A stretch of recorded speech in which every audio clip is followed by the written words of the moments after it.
네, 안녕하세요. 네, 수학교육과 최지선입니다. 초등수학 교사 교육 연구랑 관련된 내용으로 우리는 본인의 수업을 본인이 분석할 수 있는 방법에 대해서 살펴보도록 하겠습니다. 네, 우선 처음으로는 교사 교육에 대해서 이야기하고요. 교사 교육을 하는 방법 중에 이제 수업 분석 방법, 그다음에 이제 타인의 수업을 분석하는 방법들이 어떤 것이 있고, 본인의 수업을 분석하는 방법들은 어떤 것이 있는지, 그래서 왜 우리는 자기 연구, 즉 셀프 스터디를 하려고 하는지 살펴보도록 하겠습니다. 저희는 궁극적으로 셀프 스터디 하는데, 이제 그 방법론을 배우고 익히고 실습하는 것을 목적으로 합니다. 그래서 1장 제일 처음에는 이제 교사 교육에 대한 부분을 살펴보도록 하겠습니다. 우리가 이제 가장 많이 이야기되는 게, 교사의 교육의 질은 교사의 질을 넘어설 수 없다. 이런 명제가 많이 알려져 있죠. 여러분들이 수업을 진행하시면서 그런 것들을 많이 알게 되실 겁니다. 정말로 진실이라고 할 수 있겠죠. 그리고 이제 여러 연구 결과들에서 이런 것들이 뒷받침됩니다.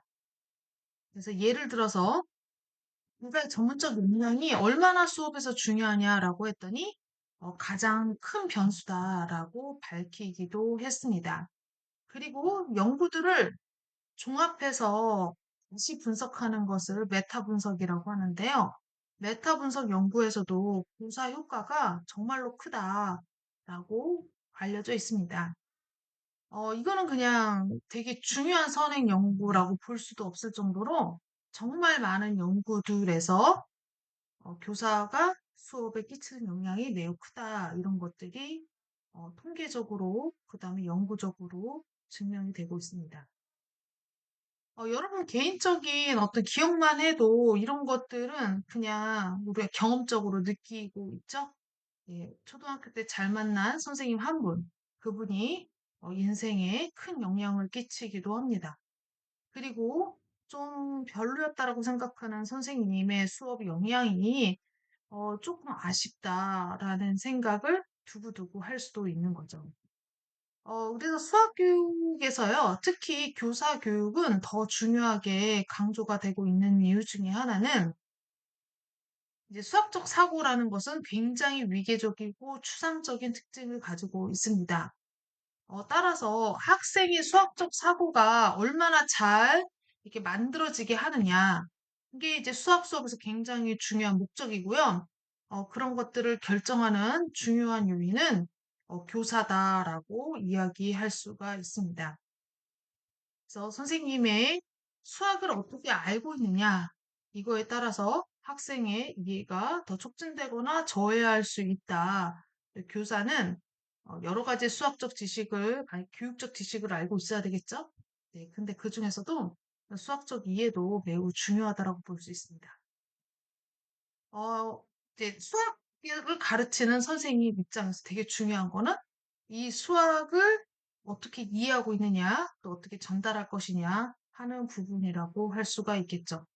그래서 여러분들이 이제 그 학부 교육이라고 하죠. 대학교 때 이제 여러 가지 과목을 들으셨겠지만, 교대에서는 수학을 엄청 많이 배우지는 않습니다. 그래서 여러분들의 이해는 이제 고등학교 수준이거나 고등학교보다 약간 높은 수준이라고 볼 수가 있는데요. 그런 지식들이 쫙 잘 이해가 된다면, 수학적 사고를 바라볼 수 있는 안목이 어느 정도 갖추어졌다라고 볼 수 있지만, 초중고 때 배웠던 내용이 정확하게 파악이 되지 않았다라고 하면, 조금 더 우리가 수학적 이해를 할 필요가 있다라고 볼 수가 있겠습니다. 이제 교사 교육이라고 하는 것이 이제 학교 교육이 있으면서부터 계속 줄곧 이야기가 되어 왔습니다. 이제 학교 교육이라고 하는 것이 이제 한 100년밖에 되지 않았다, 100년 조금 넘었다라고 할 수가 있는데요. 이제 1900년대 초반에 이제 세계대전이 있고 이러면서 이제 크게 자리 잡지 못하고 이제 50년대 넘어가면서 이제 굉장히 수학, 과학이 급속도로 빨리 발달이 되었죠. 그래서 요즘은 정말 하루아침에 세상이 뒤집어지는 그런 새로운 기술들이 나오고 있습니다. 정말 빠르게 하고 있죠. 이렇게 지식이 빨리 발달이 되면서 그다음에 교육이라는 것이 자리를 잡게 되면서 어, 빨리 선생님들한테 지식을 가르치는 것이 매우 중요했었어요. 그래서 전통적인 교사 교육에서는 어떤 지식을 바로바로 이제 제시하는 게 중요했습니다. 그리고 나서 현장에 투입이 돼서 현장에서 또 알아가는 것들이 이제 중요한 시점이 되었는데요. 이러다 보니까 실제로 어떻게 해요? 학교에서 배웠던 것과 현장에서 배웠던 것이 좀 연결이 되지 않는다. 따로따로 하는 것 같다. 이런 얘기들이 많이 이야기가 되었습니다. 그러면 이런 것들을 어떻게 할 것이냐라고 해서 학교 교육에 점진적으로 이제 교사 교육이죠. 교사 교육에 점진적으로 실습 과정이 강조가 되고 있습니다. 그래서 아주 옛날에는 이제 교실 실습 정도가 있었다라고 치면 요즘은 저희 학교만 해도 1학년, 2학년, 3학년, 4학년 여러 번 반복적으로 현장에 가서 현장과 코업하는 일들을 하고 있는데 이런 것들이 이론과 현장의 갭을 줄이기 위한 그런 노력들이다라고 볼 수가 있습니다. 이제 이런 어떤 현장과 이론의 그 통합적인 이해를 이제 우리가 터치하는 용어들이 많이 생기고 있는데요. 그것 중에 하나가 이제 교수 내용이라고 합니다. pedagogical content knowledge라고 하는데요. 페다고지, 교육이란 뜻이죠. 교육학. 그다음에 content, 수학이면 네, 수학에 대한 내용, 영어면 영어에 대한 내용을 말하게 됩니다. 그래서 이제 이런 얘기들이 수학에서 굉장히 먼저 많이 나왔어요. 왜냐하면 수학은 지식이 굉장히 명확하기 때문에 그렇다라고 볼 수 있습니다. 그래서 이제 교사죠. 예비 초등뿐만이 아니라 중고등 다 마찬가지인데요. 이제 교육 현장에 들어가는 예비 교사들이 어느 정도 지식을 가지고 있어야 되는데 거기에는 이제 학생들에 대한 지식, 그다음에 수학에 대한 지식, 그다음에 수학 교육, 교육과정, 교과서, 평가 방법 이런 것들에 대한 지식을 통틀어서 알고 있어야 된다라고 이야기합니다. 그래서 우리가 그걸 PCK라고 하는데요. 이 PCK를 이제 잘 현장과 이론을 융합한 그런 지식이 잘 형성되어야 된다라고 했는데 이런 PCK 연구들의 주요 결과는 뭐냐? 이제 굉장히 구멍이 많다는 게 현재까지 결론입니다. 그러니까 특정 부분의 지식이 많이 이제 결여되어 있는 경우가 있다. 그러니까 예비교사들은 아직 융합이 잘 안 되고, 그다음에 경력하고 좀 전문성이 붙으면 이제 그런 것들이 늘어난다. 이런 식의 연구들이 많이 일어났다라고 볼 수 있습니다. 현재 교사 교육의 패러다임은 점점 더 어떻게 해요? 이론과 현장이 좀 융합되는 형태로 이제 강조가 되고 있습니다. 그러면 교사가 뭐냐? 새로운 지식의 수용자가 아니고 내가 그냥 연구를 할 수 있는 사람이 되어야 된다는 거죠. 그래서 능동적 연구자가 되어야 된다. 그러니까 교사가 뭐예요? 가르치는데 가르치면서 나는 가르침을 배운다. 그러니까 저희가 매일매일 교육 현장에서 하는 그런 활동이나 그런 경험들은 뭡니까? 나의 성장을 돕는 매일매일의 연습 과정이다라고 볼 수가 있습니다. 근데 선생님들이 이제 올해 가르치는 것과 내년에 가르치는 게 큰 차이가 없다. 이러면 잘 연구를 못 하시는 거겠죠? 그 연구를 잘 하신다는 것은 뭡니까? 오늘 배움이 다음에 어떤 티칭이 되게 중요한 것들을 얻고 그런 것들을 반영하는 그런 순환적인 모습이 되어야 된다는 거죠. 그래서 인콰이어리를 하는 사람, 탐구자가 되어야 된다. 그래서 교사가 점점 전문성을 가진 스스로 연구할 수 있는 사람이 되어야 된다라는 것이 강조가 되고 있습니다. 그래서 이제 저는 그런 측면에서 선생님들이 이제 내 수업을 다른 사람한테 공개해가지고, 아, 내 수업이 뭐 좋냐, 나쁘냐라는 외부적 평가를 받으면 성장하는데, 변화하는데 도움이 될 수 있습니다. 근데 그 과정이 좀 고통스럽죠. 따로 보여주기 위해서 준비하고 하는 거. 그리고 이제, 아, 그거 보여주기 싫다. 그러면 이제 스스로 할 수 있습니다. 그럼 내 수업을 내가 보고 이제 분석을 하는 건데, 이때는 자기 관점이 같은 눈으로 계속 보면 뭐가 좋은지 뭐가 나쁜지 볼 수가 없게 되는 거죠. 그러니까 내가 내 수업을 바라보는 관점하고 다른 사람이 내 수업을 바라보는 관점이 조금 이렇게 통합되어야 이제 변화를 우리가 찾을 수가 있는데 내가 내 수업만 보면 그게 어렵습니다. 우리가 굉장히 빨리 익숙해지잖아요. 그러니까 내가 하는 어떤 이런 계속 이루어지는 티칭이 어떤 점에서 수정해야 되는지에 대해서 스스로 보기는 좀 어렵다. 타인이 보여주는 거? 아, 그거는 좀 부담스럽다. 이런 과정이 있습니다. 그래서 이제 어떤 방법을 좀 배워보고자 하냐면 내가 내 수업을 스스로 볼 수 있는데, 이제 전문가들이 타인의 수업을 보고 분석하는 방법을 배우는 거죠. 그래서 그런 방법으로 내 수업을 분석을 하는 겁니다.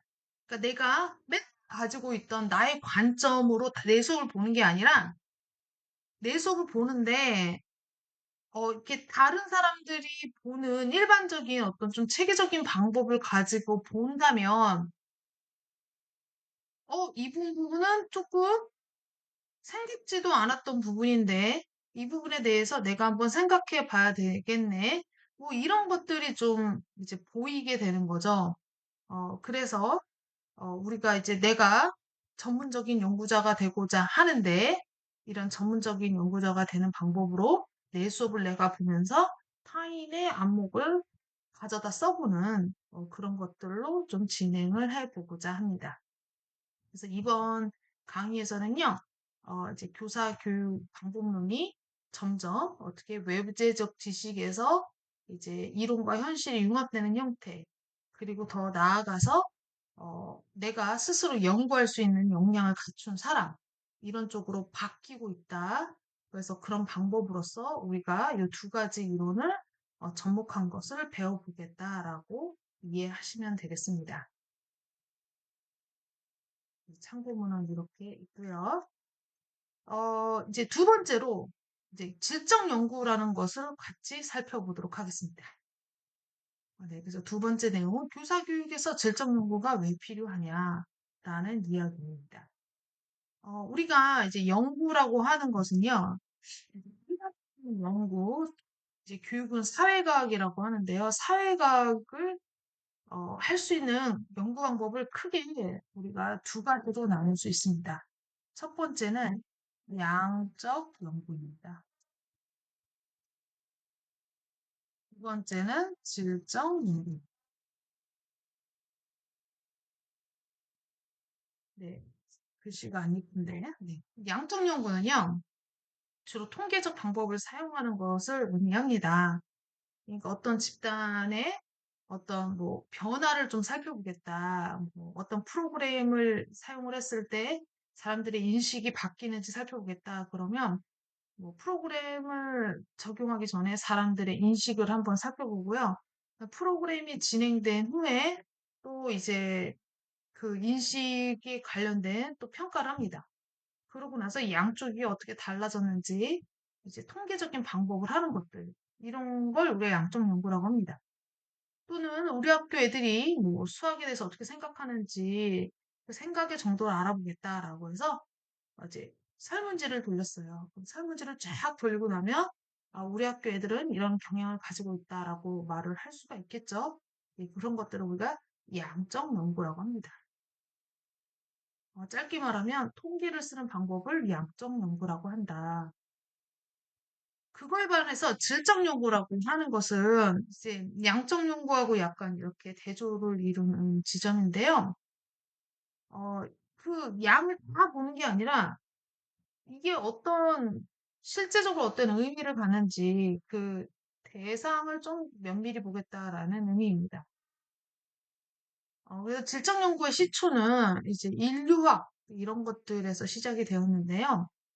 이제 어, 다른 나라 처음 보는 어떤 문화권에 갔을 때 그 문화권 사람들이 어떤 양식을 가지고 있는지 어떤 이런 인류학적인 관심에서 연구들이 시작이 되었어요. 그러면 이제 연구자가 그 동네에 가서 그 동네 사람들이랑 지냅니다. 지내면서 예를 들어서 돌을 신성시하는 문화가 있다라든가 우리는 미처 알지 못했던 그 문화를 공유하는 사람들 사이에 가지고 있는 생활 양식, 그다음에 생각의 패턴, 이런 것들을 이제 드러내는 거, 패턴을 찾아내는 거, 이런 것들을 질적 연구라고 합니다. 그래서 질적 연구는 이제 처리가 불가능한 내용이에요. 질적 연구는 우리가 알지 못했던 부분을 겉으로 드러내는 역할을 하는 것들을 질적 연구라고 할 수가 있습니다.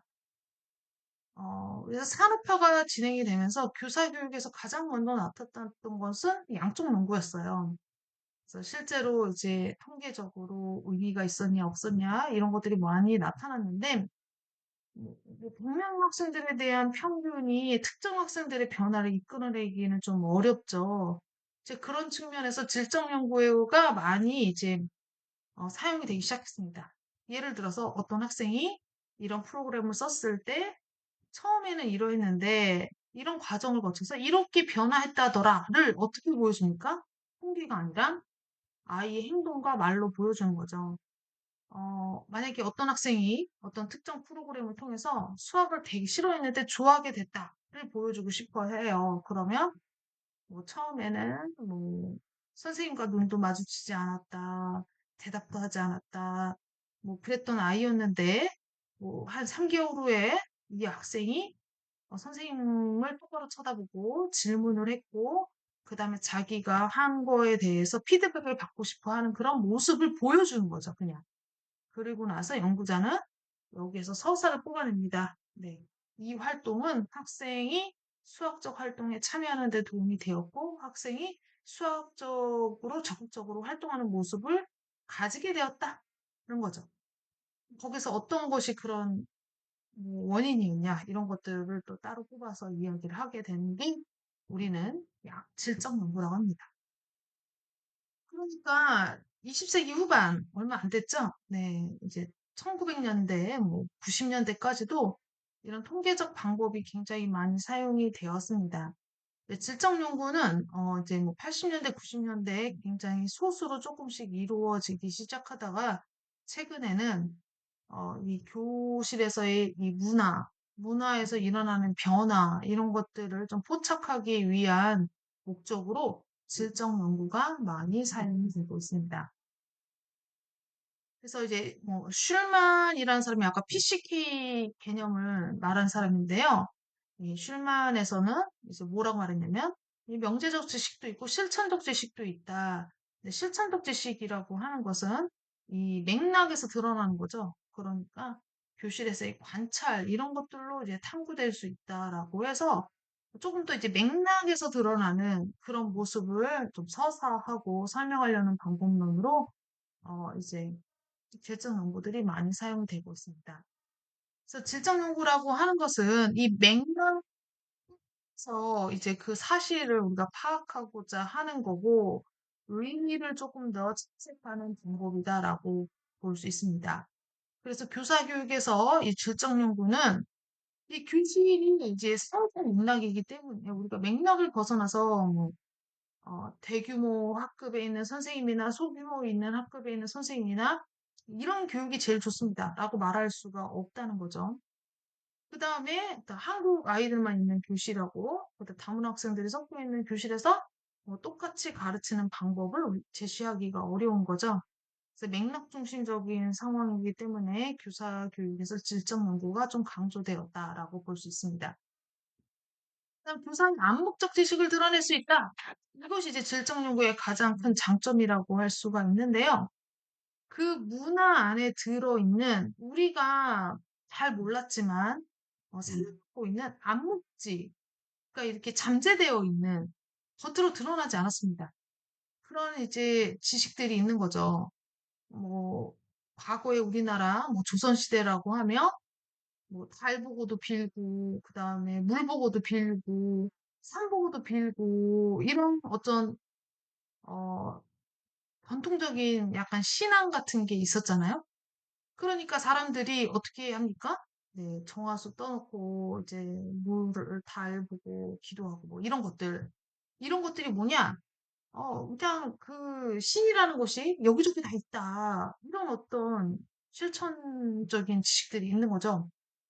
그래서 교사도 그런 게 있는 겁니다. 그래서 우리가 어떤 수업을 보면 어떤 선생님은 아이들에게 굉장히 설명을 이렇게 드러내도록 하고 아이들의 생각을 이끌어내는 선생님들이 있지만 어떤 선생님은 좀 더 명료한 지식을 전달하는 데 초점을 두고 거기에 이제 익숙하게 하는 시간을 많이 쓸 수도 있겠죠. 그 선생님들 나름의 암묵적인 지식이 있는 거죠. 티칭이라는 것은 이렇게 해야 하는 거다라고 하는 건데 이것들이 선생님들이 말하는 거하고 행동하는 게 다를 수도 있어요. 그러니까 어떤 선생님은 나는 되게 명확한 지식을 전달하는 걸 좋아해요. 라고 했지만, 실제로 가서 보면 아이들을 토론시키고 논의시키고 할 수도 있고, 또 거꾸로 될 수도 있습니다. 그래서 우리가 어떤 그 선생님의 수업 관행, 수업 형태를 살펴볼 때 선생님의 인터뷰만 가지고 볼 수도 있지만 그게 실제 실천이랑은 다를 수가 있어서 그럼 이 선생님은 실제적으로는 어떤 지식을 가지고 있느냐, 실천적 지식을 가지고 있느냐, 뭐 이런 것들을 이제 질적인 연구로 한다라고 볼 수가 있겠습니다. 그 다음에 이제 질적 연구는 이제 아까 우리가 이제 다른 문화에 가서 들어가서 본다라고 했잖아요. 그러니까 밖에서 보면 안 됩니다. 밖에서 보는 건 외적인 시선으로 보게 됩니다.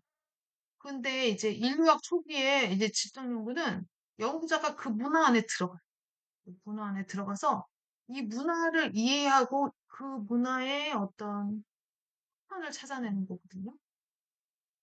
그러니까 만약에 연구사가 오셔가지고 제 수업을 딱 봤어요. 그런데 그날 유난히 아이들이 제 말을 듣지 않았습니다.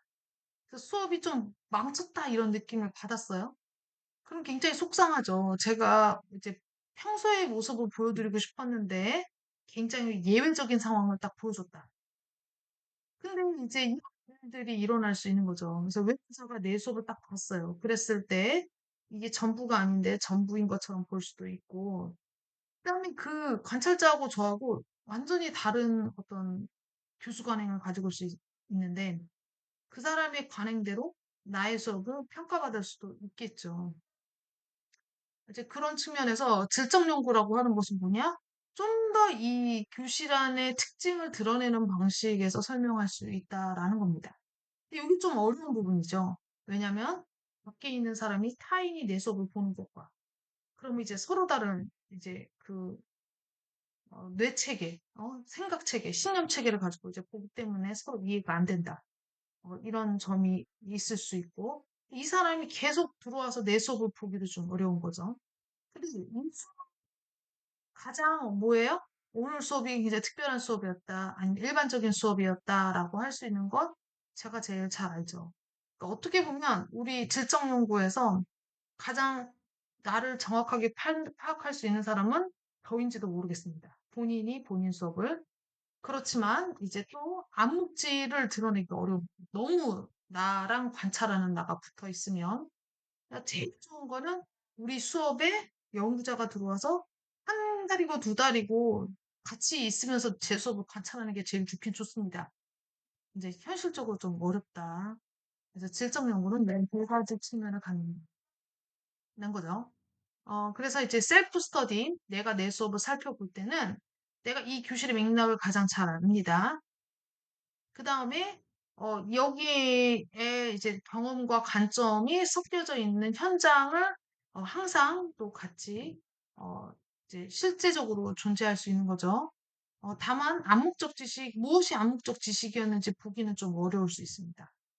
그러니까 이제 그런 부분은 이제 외부적인 조건을 가지고 오면 제가 제 수업을 관찰할 수 있다라고 볼 수 있겠습니다.